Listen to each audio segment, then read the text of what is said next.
We're saying goodbye to a longtime city leader, saying hello to the newest and furriest members of the city family, and seeing what's new on Kansas Avenue. It's the lowdown on T-Town coming at you right now.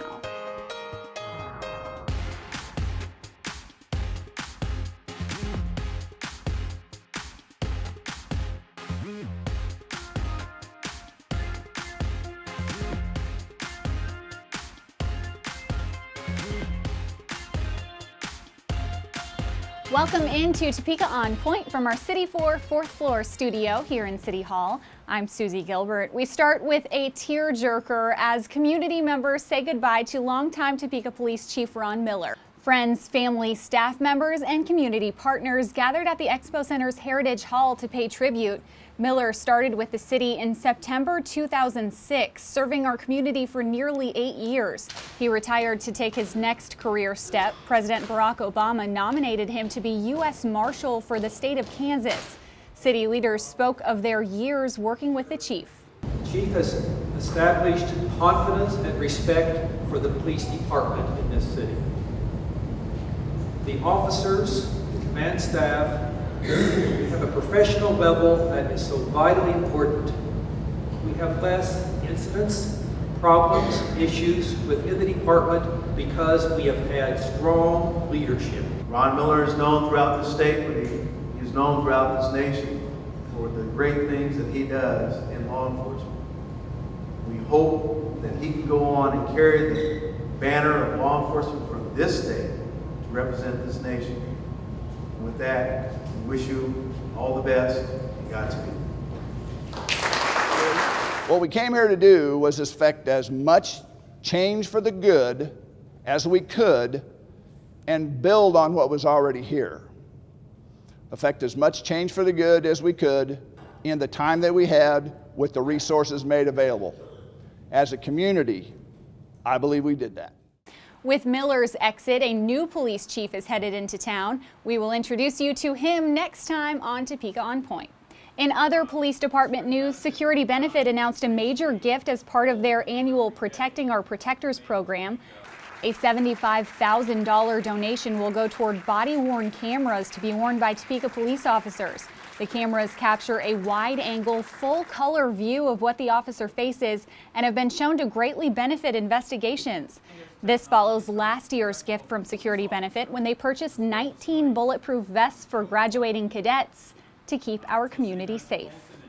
Now we hit the streets for a Kansas Avenue construction project update. It's making great progress, it's on schedule, and the project means a lot more free parking downtown.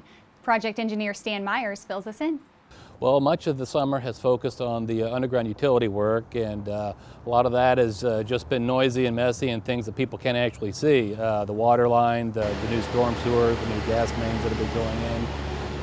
But it was nice to see here recently that some of the surface improvements were done as well. There is plenty of parking. It is noisy, dusty, a bit hectic at times, but businesses are open and really appreciate everybody coming down and support these local merchants. For more details on downtown parking and project updates, visit us online at topeka.org/Kansas Avenue Project or follow us on Twitter at Kansas Avenue. Speaking of social media, the City of Topeka just launched a brand new public engagement site to get your feedbacks and ideas. Topeka.mindmixer.com is an online platform that lets Topeka residents and government officials work together by connecting civic challenges to community problem solvers. We believe the best way to tackle challenges affecting the community is with the community. You can contribute from your own home and on your own schedule, allowing us to engage more people and get a broader range of ideas and solutions. Log on to Topeka.mindmixer.com to get involved. Something is in the water at the Topeka Zoo. We have more babies than you know. We'll show you coming up, but first, you know you missed it. Here's your nugget from Nels.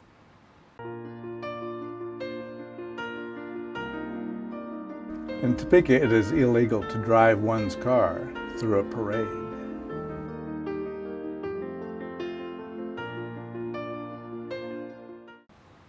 Welcome back. The city's planning department is getting growth in Topeka back on track with an update to the city's land use and growth management plan. The department is taking a fresh look at where the city grows and invests, and this update is focused on fiscally responsible, sustainable, planned growth. The Land Use and Growth Management Plan guides the future sequencing of growth in Topeka to ensure investments in infrastructure and services are in place prior to development. The city's footprint includes 5 basic services: police, fire, water, sewer, and roads. The updated plan encourages development inside our city limits where those services already exist. Planning Director Bill Fyander says this makes our city more cost-efficient to maintain. Downtown is a great example. It's the poster child, if you will, of compact development. You have all the elements here. It's mixed use. You have transportation choices. You can walk anywhere. You could bike, all within a very short distance. You can live here, work here, all in the same place. The same streets, the water lines, the sewer lines, the police, the fire are serving a much smaller area, but we're getting a lot more return on that investment. Now, there's a lot going on in this update, so for more information, take part in a public meeting near you in September. Dates and locations are on your screen. And if you don't have a pen, don't worry, the dates are online, along with a short video that explains a lot more about this plan. Find it at topeka.org/planning. Another new thing in the city of Topeka is the Domestic Partnership Registry that launched this summer. So far, 10 couples are on the list. You can sign up in the city clerk's office or through our online application. Topeka residents who are 18 years of age or older, who live together and who aren't related or married to another person, can register their partnerships online at topeka.org. Check out our website for more information. You can help strike out hunger in our community this year at the 3rd annual Hunger Games softball tournament. It's sponsored by the Topeka and Shawnee County Homeless Task Force. You can sign your team up to play or donate non-perishable food items in support.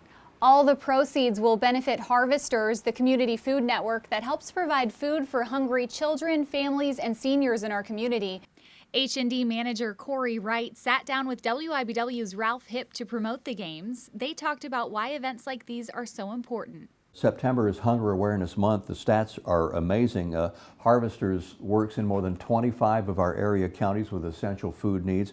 And we found out, Corey, in Shawnee County alone, we have 23% of our children, more than 10,000 kids, they're food insecure, and that means they really don't know where their next meal is coming from. Can you imagine that? You didn't know where your next meal was coming from? So the food drive and the softball tournament, this will be a big help toward that. Absolutely, yeah. We think it's very important for the community to have this event every year to help the people in the community with hunger. The softball tournament is set for September 13th. You can register by calling Corey at the number on your screen or drop off food that day at Ruger Park. So you've heard all about our 3 new Sumatran tiger cubs at the Topeka Zoo, but what you don't know is that that is just the beginning. A lot more baby making has been going on at the Topeka Zoo, and Zoo Director Brendan Wiley introduces us to all the little baby furry creatures.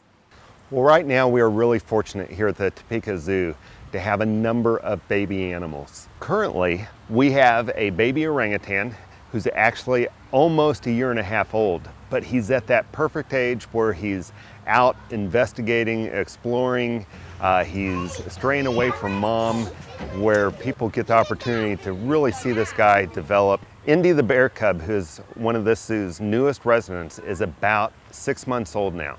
She is super fast and she can squeeze through very tight places. So right now, Indy stays in an off-exhibit space that's covered, and she's going to need to grow just a little bit more before eventually she's out there with the other bears. I know we all know the story about the ugly duckling, but there is nothing ugly about our 4 little cygnets. These swans were born here in a zoo environment. They're going to be transported to Oregon and will be released back into the wild. These little monkeys are golden lion tamarins, affectionately known to us as GLTs. These little monkeys, extremely endangered. At one point, there was only 500 left in the wild.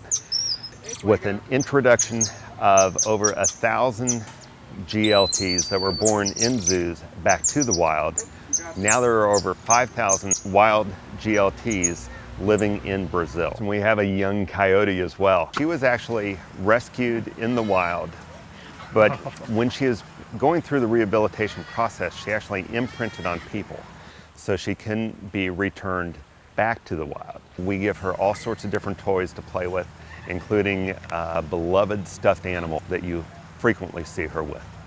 We're fortunate to have received a baby skunk this year that's going to be worked into our educational programs. As you might imagine, not everybody wants a skunk as their neighbor. At the same time, skunks play an important role in the environment. So education animals like this help people understand the beneficial relationship of an undesirable animal. One of the baby animals we have at the zoo this summer is one we haven't talked about yet. Meet Molly.